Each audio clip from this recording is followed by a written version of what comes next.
I'm Sienna Bellamy, 39 years old, and 3 weeks ago my father said one thing that made me cut him out of my life forever.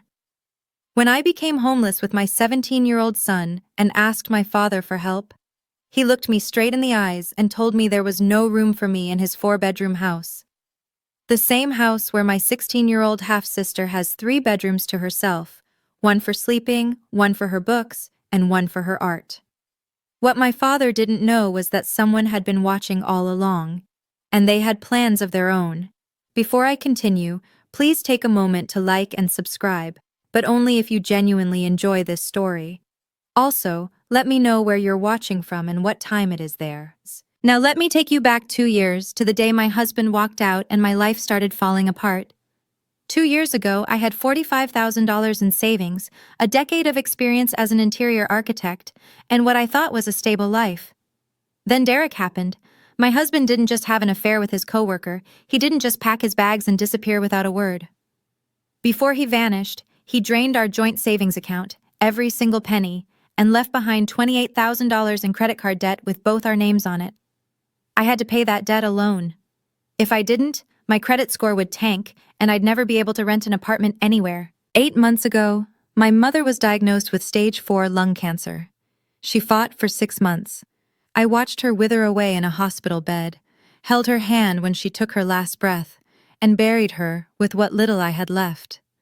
The medical bills and funeral costs came to $35,000. I called my father once, desperate. "Dad, I need help. Mom's treatments are expensive and That's your mother, Sienna, my ex-wife. She stopped being my responsibility 20 years ago. Diane wouldn't approve." He didn't come to the funeral either. His excuse? Olivia had a piano recital that weekend. 3 months ago, the design firm where I'd worked for 10 years filed for bankruptcy overnight. No severance. They still owed me 2 months of back pay, about $9,000. My lawyer said it could take 6 months to a year to see any of it, if ever. I applied for unemployment benefits immediately. They told me there was a processing delay, 6 to 8 weeks because of the complicated bankruptcy paperwork. I used what little cash I had left to pay rent for 3 months, praying I'd find another job. The interior design industry was frozen.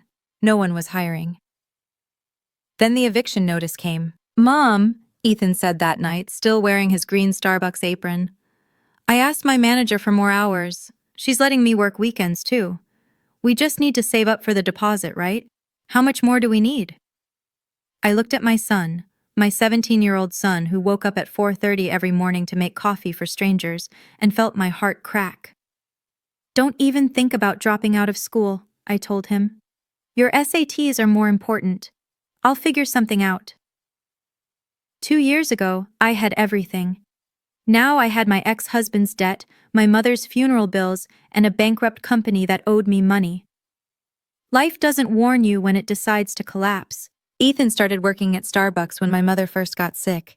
He wanted to help. Insisted on it, actually. Now he was bringing in about $900 a month, which covered gas, our phone bills, and cheap groceries from Walmart. But a new apartment in Portland needed at least $4,000 up front for deposits and first month's rent. We were nowhere close. The thing is, my father's neglect didn't start when I became homeless. It started the moment he married Diane. I was 18 when I found out about the affair. I came home from school early and saw them through the living room window.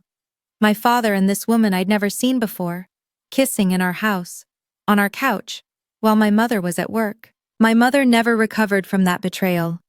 She spent the next 20 years carrying that wound, and I watched it slowly hollow her out. When I graduated from college, my father didn't show up. Diane was pregnant with Olivia, and she needed someone with her at all times. When I got married, he gave us $500 as a wedding gift. When Olivia was born, he bought Diane a $15,000 diamond ring to celebrate. I still have his Facebook page bookmarked, not because I check it often, but because it's evidence of something I need to remember. Every photo is the same: Richard, Diane, and Olivia.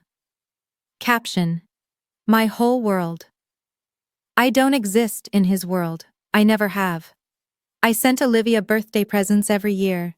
Not once did I receive a thank you. The night after my mother's funeral, Ethan sat beside me in the car, our home now, and asked the question I'd been dreading. Mom, did I do something wrong? Is that why Grandpa never calls me? I finally told him the truth. About the affair. About Diane. About how his grandmother spent 20 years heartbroken because of the man who was supposed to be his grandfather. Grandma always said I was hardworking, Ethan whispered. She said I was just like you. She would have been proud of me, right? She was proud of you, I said. She told me that every single day.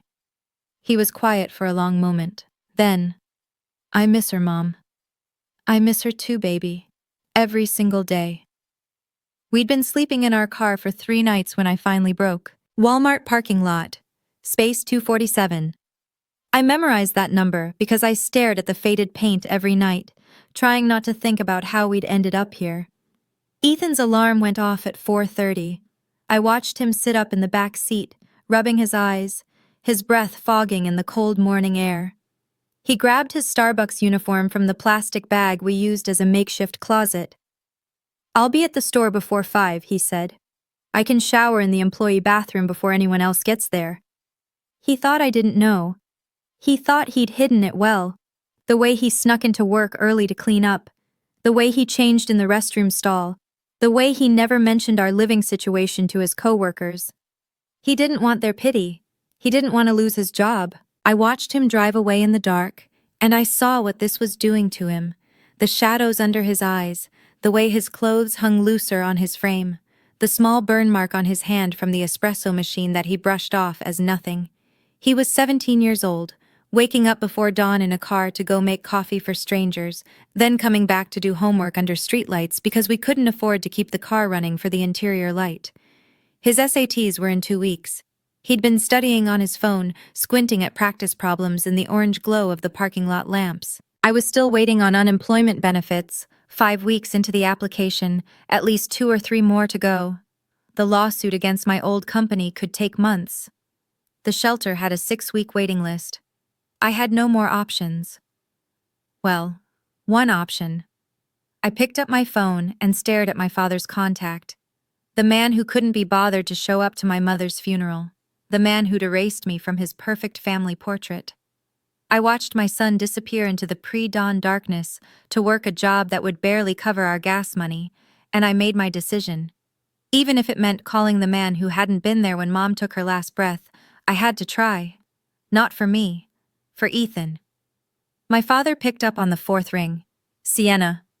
Not a greeting, just my name, flat and cold. Dad, I need to talk to you. It's important. I'm busy. Olivia's birthday party is next week and, Dad, Ethan and I are homeless. Silence. I told him everything. The bankruptcy. The eviction. The car. I told him about Ethan working 20 hours a week while still going to school, waking up at 4 in the morning studying for his SATs under streetlights. We just need a place to stay for 2 weeks, I said. Just until I find a job and we can get an apartment. Ethan has his SATs coming up. He needs a real desk, a real bed. There's no room. I almost laughed. You have 4 bedrooms. Olivia needs them. All 3 of them? She has her bedroom, her library, and her art studio. She's developing her talents, Sienna. You wouldn't understand. Ethan could sleep on the couch, the floor, anywhere. No, his voice hardened. Ethan isn't Diane's grandchild. He makes her uncomfortable. I couldn't speak.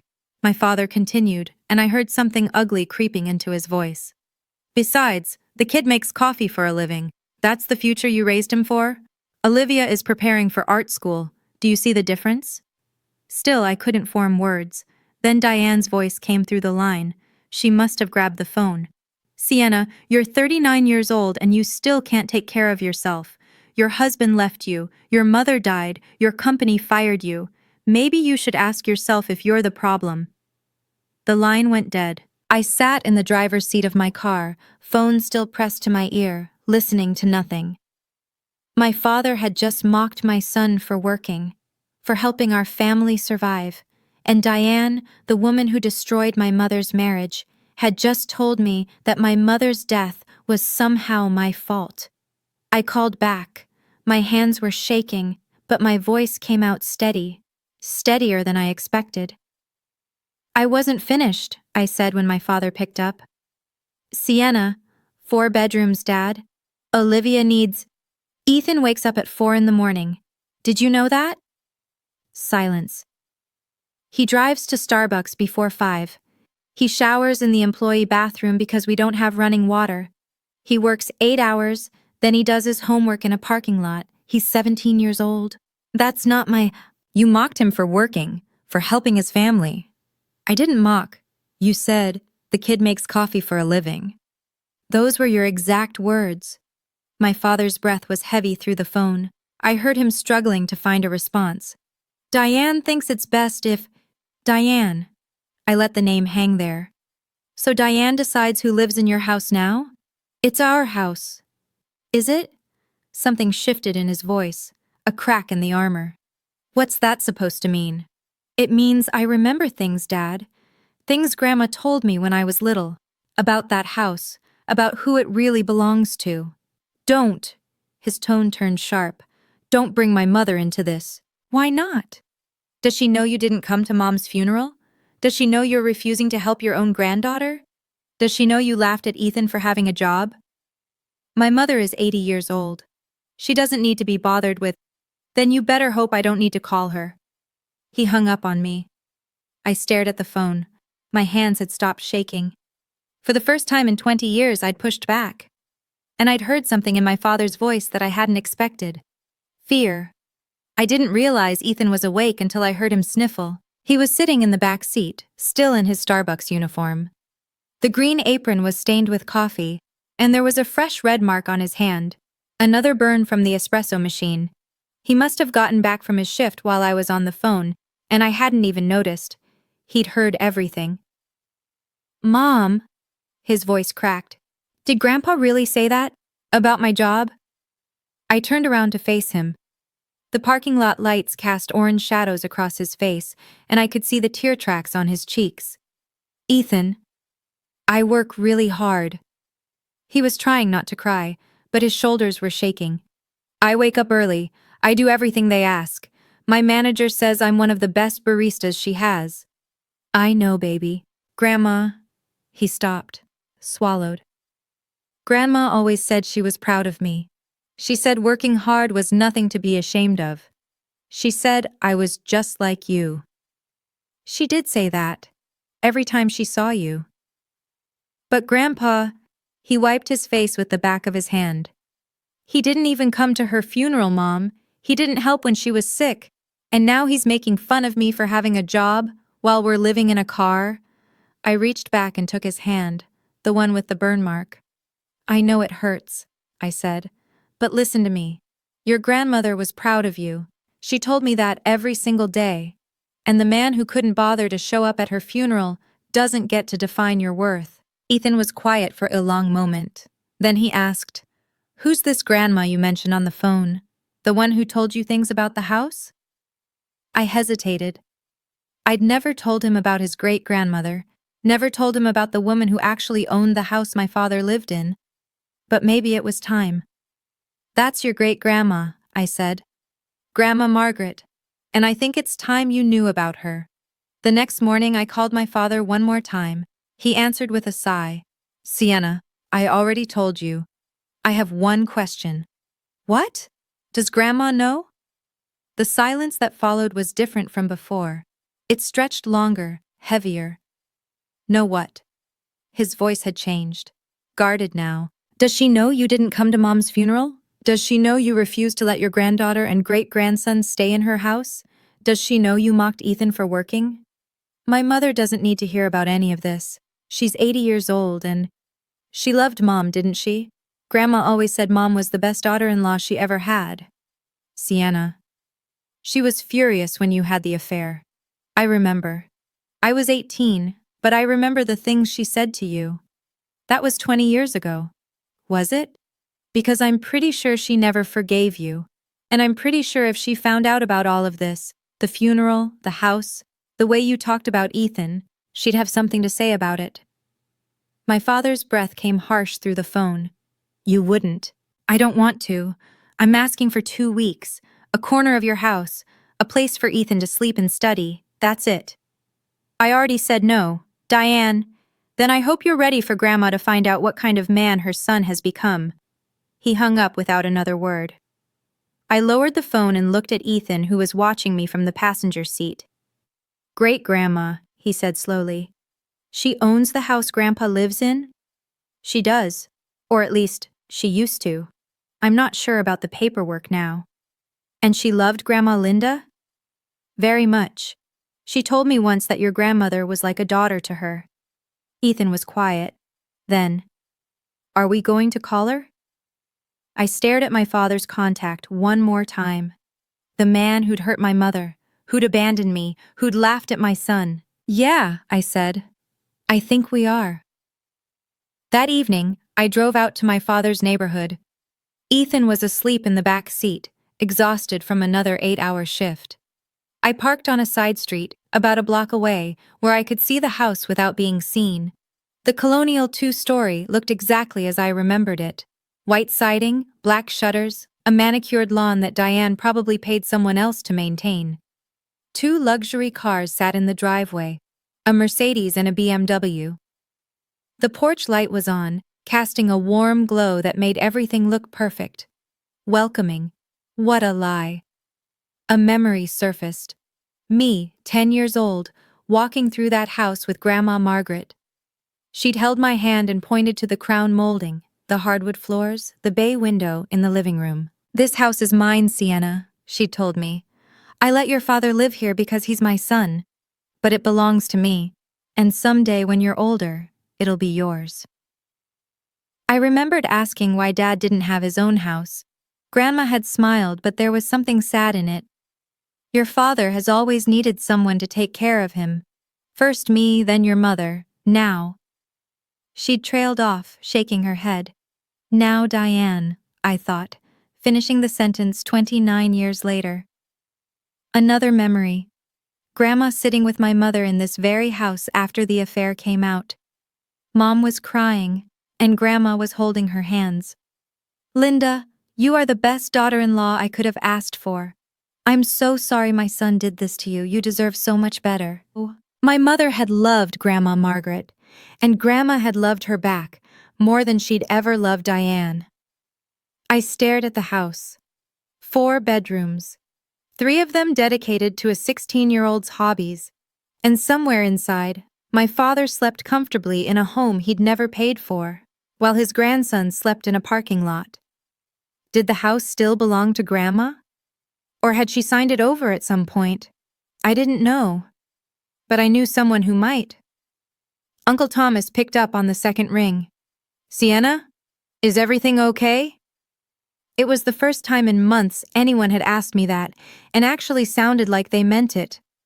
Thomas was my father's younger brother, a real estate attorney who'd always been kind to me, even when the rest of the family pretended I didn't exist. He was also the only person from my father's side who had come to my mother's funeral.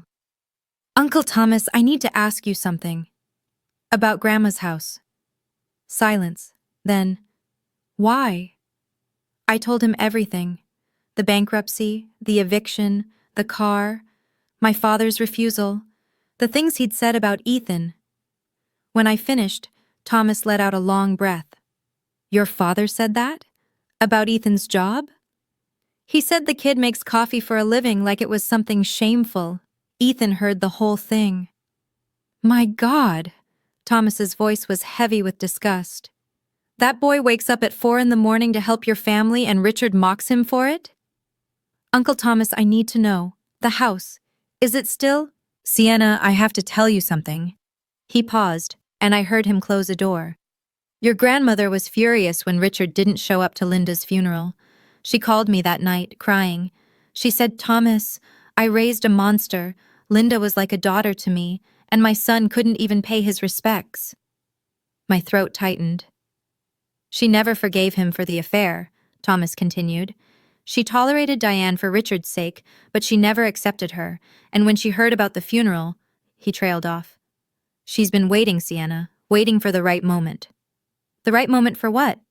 To hold him accountable. She asks about you and Ethan all the time. She knows more than you think. But the house? Still in her name, 100%. Richard has been living there rent-free for 30 years. He's never paid her a single dollar. My heart pounded. Call her, Thomas said. She'll want to hear this. And Sienna? She's going to be very, very angry. I stared at Grandma Margaret's number on my phone for a full minute before Ethan spoke. Mom, Uncle Thomas said Great-Grandma loved Grandma Linda. He said she asks about us. He was sitting up now, fully awake. Call her. I want to know about her. My finger hovered over the screen. I hadn't spoken to Grandma Margaret in over a year. Not because I didn't want to, but because every time I thought about calling, I felt like I'd be bothering her. She was 80 years old. She didn't need my problems. But Uncle Thomas's words echoed in my mind. She's been waiting. I pressed the call button. She answered after 2 rings. Sienna, is that you? Her voice was exactly as I remembered.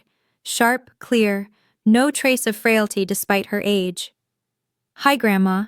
I'm sorry I haven't called in so long. Don't apologize. I know you've been through hell. A pause.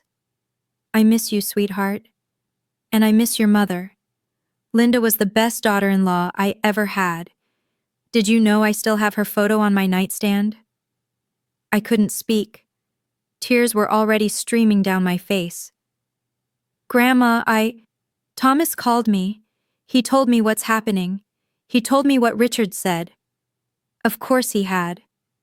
Grandma, I didn't want to burden you with— Burden me? Her voice hardened. My grandson refuses to help his daughter and great-grandson while they're living in a car? He didn't come to Linda's funeral? And he mocked that boy for working? Ethan, I managed. His name is Ethan. I know his name. Linda talked about him constantly. She said he was the hardest-working young man she'd ever met. She was so proud of him, Sienna, so proud. Ethan was crying now too, silently, listening to every word. Grandma, I don't know what to do. We don't have anywhere to go and Dad won't— Listen to me. Her voice cut through my rambling. Richard doesn't own that house, I do. He's been living in my house for 30 years without paying me a penny, and he has the audacity to turn away my great-granddaughter, to laugh at my great-great-grandson for having a job. I heard her take a breath, steadying herself. When is that girl's birthday party? Olivia? Next Saturday, why? Because I'm going, and so are you, and so is Ethan. Grandma, Dad didn't invite us. I'm inviting you. I'm the owner of that house. My invitation is the only one that matters. Did you hear that?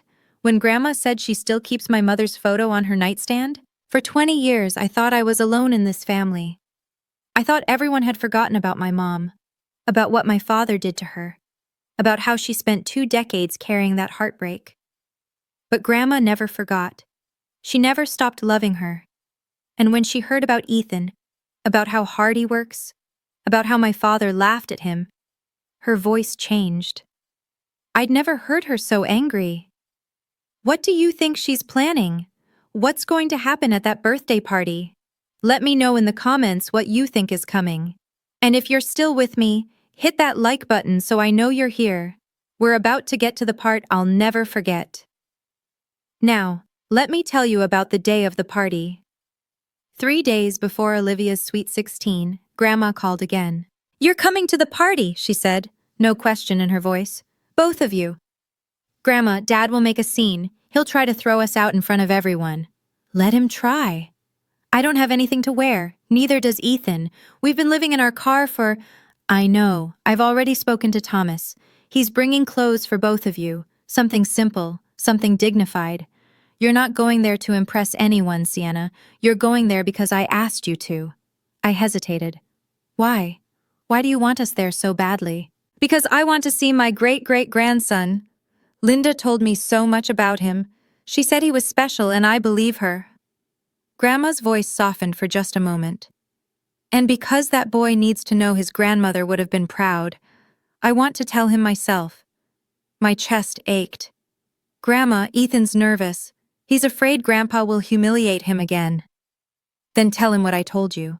I'm the owner of that house. Richard lives there because I allow it. If anyone tries to humiliate my family and my home, they'll answer to me. The day before the party, Uncle Thomas dropped off the clothes. A simple navy blue dress for me, wrinkled but clean, borrowed from a shelter donation program, which he'd quietly arranged. A white button-down shirt for Ethan, borrowed from one of Thomas's younger colleagues. Ethan tried it on in the car, checking his reflection in the rearview mirror. "Do I look okay?" he asked. "You look perfect." He tugged at the collar. I asked my manager to switch my shift so I could have the day off. She said yes. She even wrote me a letter. A letter?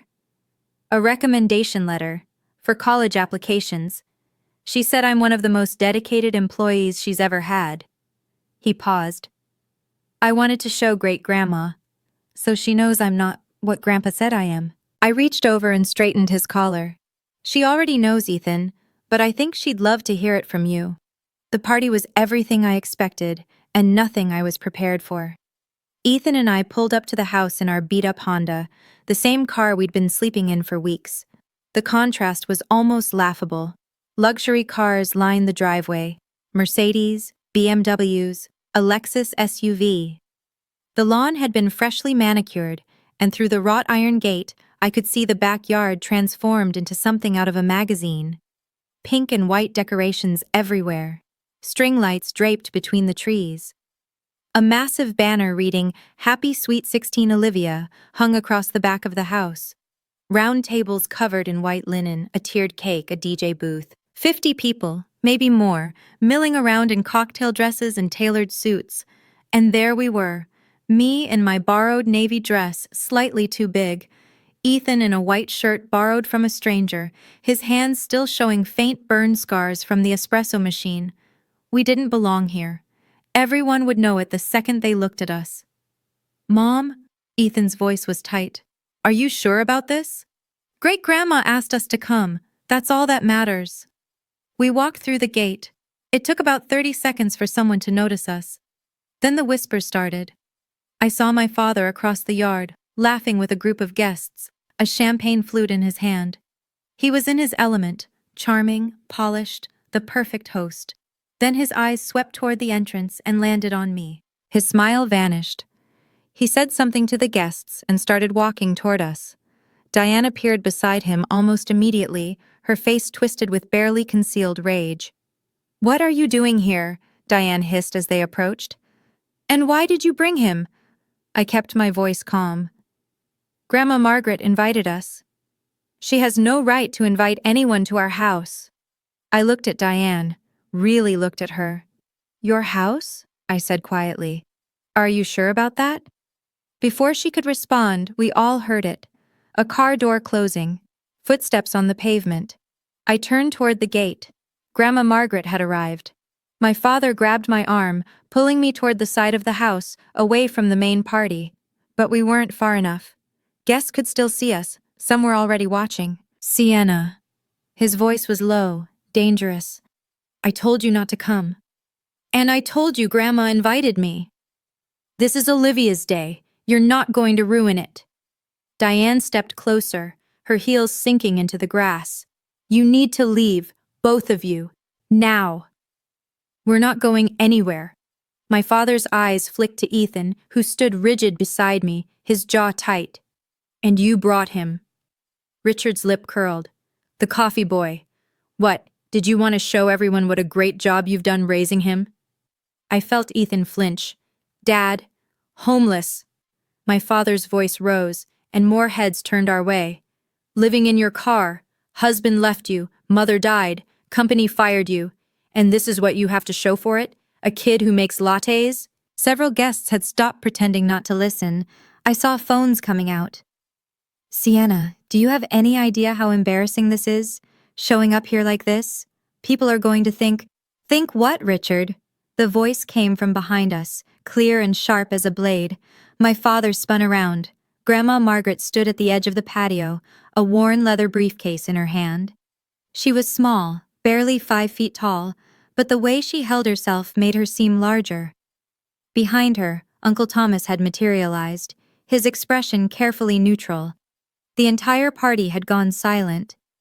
Even the DJ had stopped the music. "Mom." My father's voice cracked. "What are you doing here?" Grandma didn't answer him. Instead, she walked straight past him, past Diane, past the gawking guests. She stopped in front of me and pulled me into her arms. "My girl," she whispered. "I'm so sorry I wasn't there sooner." Then she released me and turned to Ethan. "And you." Her eyes swept over him, the borrowed shirt, the burn scars on his hands, the exhaustion written in every line of his young face. "You're Ethan, Linda's great-grandson." Ethan nodded, unable to speak. Grandma took his hands in hers. "Your grandmother told me everything about you. She said you were the hardest worker she'd ever known. She said you woke up before dawn to help your mother. She said you never complained, not once." Tears were streaming down Ethan's face. "She was so proud of you," Grandma said, loud enough for everyone to hear.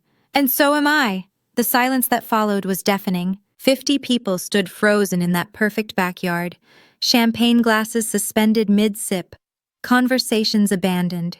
Every eye was fixed on the small, silver-haired woman who had just walked into the party like she owned the place. Which, I was beginning to understand, she did. Grandma released Ethan's hands and turned to face my father. "Richard," her voice carried across the yard without her raising it. "Would you like to explain something to me?" My father's face had gone gray. "Mom, this isn't the time. You didn't come to Linda's funeral." A gasp rippled through the crowd. "Linda was married to you for 18 years. She gave you a daughter. She loved you despite everything you did to her. And when she died, you couldn't be bothered to pay your respects because Olivia had a piano recital?" I saw guests exchange glances. Whispers started up again. "Mom, please. I'm not finished." Grandma took a step toward him, and I watched my father, 64 years old, 6 feet tall, actually step back. "Your granddaughter and great-grandson have been living in their car. Did you know that? Sleeping in parking lots. Ethan wakes up at 4 in the morning to go to work, then studies for his SATs under streetlights. And you refuse to help them?" "There wasn't room." "There wasn't room?" Grandma's voice finally rose, sharp and cutting. "In a 4-bedroom house? Your stepdaughter has 3 bedrooms for her hobbies, and you told your own flesh and blood there wasn't room?" Diane stepped forward. "Margaret, with all due respect, I'm not speaking to you." Diane's mouth snapped shut. "And another thing." Grandma turned back to Richard. "Thomas told me what you said about Ethan, about his job." My father's face went from gray to white. "You mocked that boy.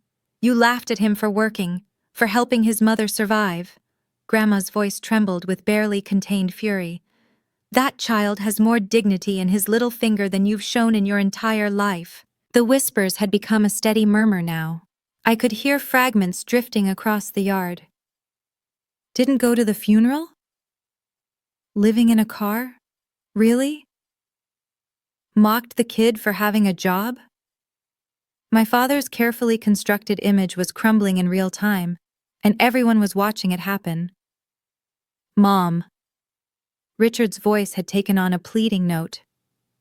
"Can we talk about this privately, please?" "Privately?" Grandma laughed, but there was no humor in it. "You humiliated Sienna and Ethan publicly. You mocked that boy in front of his mother. You told your daughter she wasn't welcome at her own sister's birthday party. Why should you get the courtesy of privacy?" "This is my house." "No, Richard, it isn't." The murmurs stopped. The silence was absolute. Diane stepped forward, her face flushed with anger. "Now wait just a minute. This is our home. We've lived here for 30 years. Grandma's voice was ice. "You've lived here for 30 years, rent-free, in a house that belongs to me." "That's not," Diane started. "Be quiet." Grandma didn't even look at her. "You're the woman who broke up my son's first marriage. You don't get to speak to me about what's fair." The crowd erupted in whispers again. I saw several people filming now, phones held up openly. A young voice cut through the noise. "Dad, what's going on?" Olivia had appeared at the edge of the gathering, her sweet 16 tiara slightly askew. She was looking between Grandma, our father, and me with complete bewilderment. "Who is she?" Olivia pointed at me. "Why is everyone saying she's your daughter?" My father opened his mouth, closed it, opened it again. He had no answer, because the answer was too ugly to say out loud. He had spent 16 years pretending I didn't exist, and now his perfect illusion was shattering in front of everyone he'd been trying to impress. Grandma Margaret opened her worn leather briefcase. The movement was slow, deliberate. Every person in that backyard watched as she pulled out a stack of papers and held them up for everyone to see. "This is the deed to this house," she said, her voice carrying clearly across the silent crowd. "Registered in my name, Margaret Elizabeth Bellamy. It has never been transferred, it has never been sold, this house belongs to me." My father's face went completely white. "Mom, you promised this house would be mine. I said it would be yours when you deserved it." Grandma's eyes were hard as flint. "Do you deserve it, Richard? After everything you've done?" You cheated on Linda. You abandoned your daughter. You didn't come to your ex-wife's funeral. You refused to help Sienna when she was homeless. And you mocked your own great-grandson for working." She let each accusation land like a blow. "You've been living in my house for 30 years, rent-free, while behaving like this. Do you truly believe you deserve to own it?" Uncle Thomas stepped forward. His voice was calm, professional. A lawyer delivering facts. "I'm a real estate attorney. I can confirm that this property remains solely in our mother's name. Richard has no legal claim to it. He's been permitted to live here as a guest. Nothing more." The crowd had begun to disperse now, some people backing away, others clustering in small groups to whisper. I saw at least a dozen phones recording. "Dad?" Olivia's voice trembled. "What does this mean? Is this not our house?" My father said nothing. It was Grandma who answered. "It means, child, that your father has been living a lie, and it's time for the truth to come out." She turned to me and her expression softened. "Sienna, Ethan, you're moving into the downstairs bedroom, tonight." "You can't do this." Diane's voice was shrill, cutting through the stunned silence. "This is our home. Olivia needs those rooms." Grandma didn't even look at her. "Sienna, Ethan, you'll take the guest room on the first floor. There's a desk, a proper bed, and a bathroom. It should be enough for now." "Mom, please." My father reached for her arm. Grandma stepped back, out of his reach. "Don't touch me." Her voice was quiet, but lethal. "You've had 30 years to be a decent human being, and you've failed at every turn." "What about Olivia?" Diane grabbed her daughter's arm, pulling her close. "She has her art studio, her library. She needs those spaces." "Olivia needs one bedroom." Grandma's tone brooked no argument. "Like every other teenager. She doesn't need 3 rooms for hobbies while her nephew sleeps in a car." She turned to Ethan. "You," she said, her voice softening. "You need a real place to study, to sleep, to rest after working those long shifts. Your grandmother would have wanted that for you. And so do I." Ethan couldn't speak. He just nodded, tears still streaming down his face. Uncle Thomas spoke up again, his lawyer voice back in place. "If Richard and Diane refuse to comply with the property owner's wishes, I can assist my mother in initiating formal eviction proceedings. Under Oregon law, they would have 30 days to vacate. That is the legal right of any property owner." Guests were leaving now, slipping away quietly. No one was saying goodbye to my father. No one was offering congratulations to Olivia. The party was over. I stepped closer to Richard. "I didn't want this," I said quietly. "You could have given us 2 weeks. That's all I asked for. 2 weeks and none of this would have happened." He didn't respond. Didn't even look at me. Diane pulled Olivia toward the house, both of them crying. I watched my father stand there, alone in his perfect backyard, surrounded by empty tables and abandoned champagne glasses. For the first time in my life, I didn't feel sorry for him. My father tried one last time. "Mom," his voice cracked. "Can we please discuss this in private? This is humiliating." "Humiliating?" Grandma's eyes flashed. "You humiliated Sienna by calling her a failure in front of your guests. You humiliated Ethan by mocking his job. You humiliated yourself by choosing a piano recital over your ex-wife's funeral. Don't talk to me about humiliation. I can explain. You've had 20 years to explain. I'm done listening. Diane stormed out of the house, Olivia trailing behind her. The girl's mascara was running, her tiara discarded somewhere inside. Her sweet 16 had become a nightmare, and I could see she didn't fully understand why. Grandma Margaret? Olivia's voice was small, confused. I don't understand what's happening. Who is Sienna? Why does everyone keep saying she's my sister? The anger in Grandma's face softened just slightly. Child, that's not your fault. Your parents chose to lie to you about your family, but Sienna is your half-sister. She's Richard's daughter from his first marriage, to a woman named Linda, who died 8 months ago. Your father didn't tell you about any of this because he wanted to pretend his first family never existed. Olivia turned to our father. Dad? Is that true? Richard said nothing. His silence was answer enough. Olivia looked at me then, really looked at me, took in my borrowed dress, my tired eyes, the exhaustion written into every line of my face. You're my sister? She whispered. Half-sister, I said gently. But yes. And you were living in your car? While I had 3 bedrooms? It's not your fault, Olivia, you didn't know. Her face crumpled. I'm so sorry. Grandma placed a hand on Ethan's shoulder. Your grandmother Linda was the kindest woman I ever knew, she told him quietly. She would have been so proud of who you've become. Don't let anyone, especially Richard, make you doubt that. Ethan nodded, wiping his face with the back of his hand. Thank you, he managed, for saying that.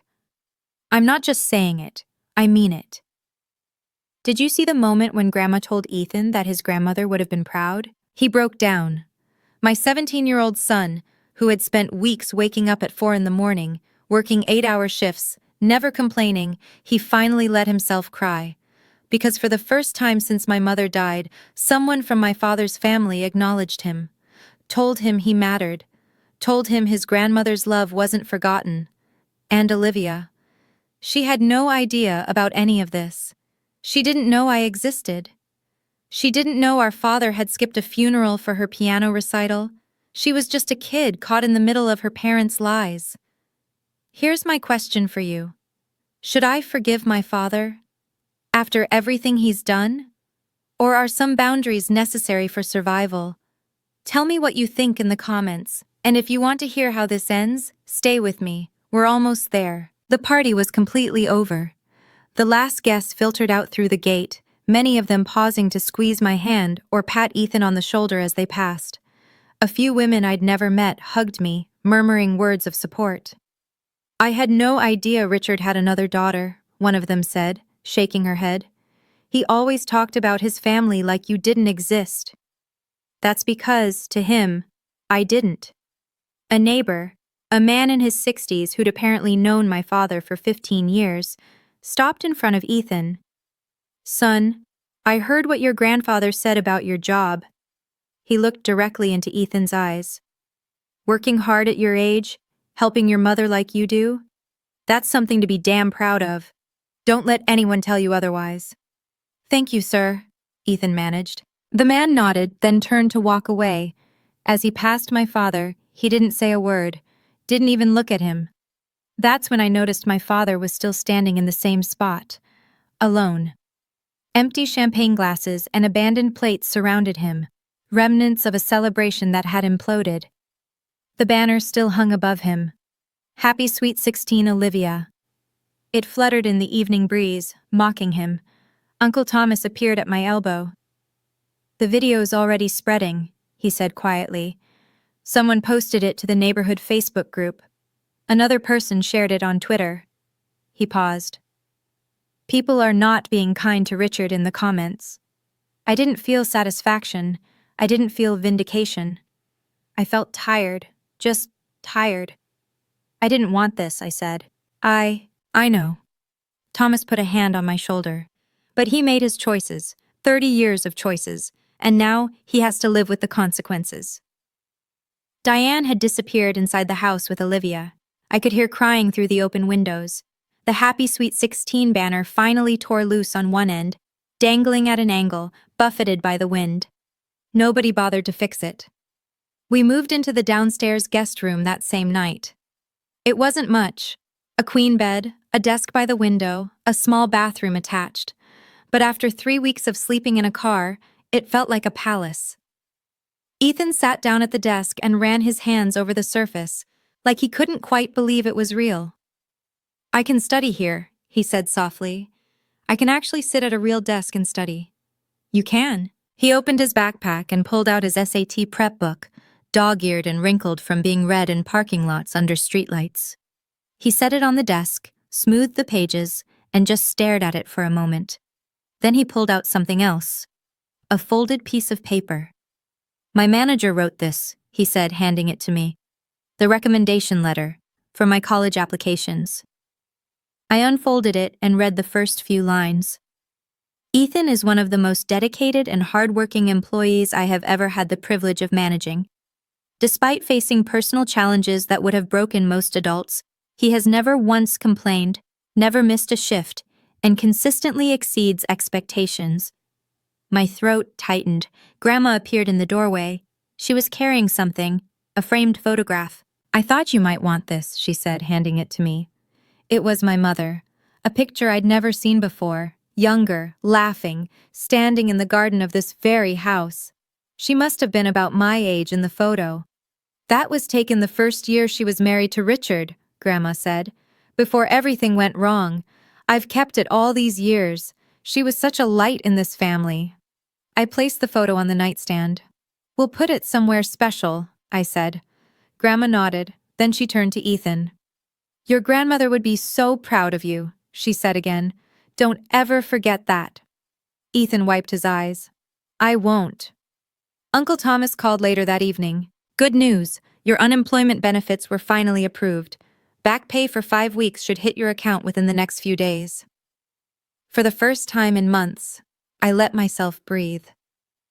A week later, my father knocked on my door. I was alone. Ethan was at work, a shorter shift now that he didn't need to worry about gas money. I almost didn't answer, but I did. Richard stood in the doorway, looking older than I'd ever seen him. The confident, charming man who had laughed at my son was gone. In his place was someone smaller, diminished. "Can I come in?" I stepped aside. He sat down on the edge of the bed, clasping his hands between his knees. For a long moment, he didn't say anything. "I'm sorry." His voice was rough. "For what I said, about Ethan, about his job. I shouldn't have—" "What exactly are you sorry for, Dad?" He looked up. "What do you mean? Are you sorry because you hurt us? Or are you sorry because you got caught?" Silence. "I was under pressure," he finally said. "Diane was upset, and the party, and you didn't come to Mom's funeral." His jaw tightened. "You didn't help with her medical bills. You didn't even call to see how she was doing when she was dying. And when Ethan and I were living in our car, when your grandson was waking up at 4 in the morning to work, you laughed at him." "Sienna, Ethan heard you, Dad. He heard his grandfather mock him for trying to help his family survive.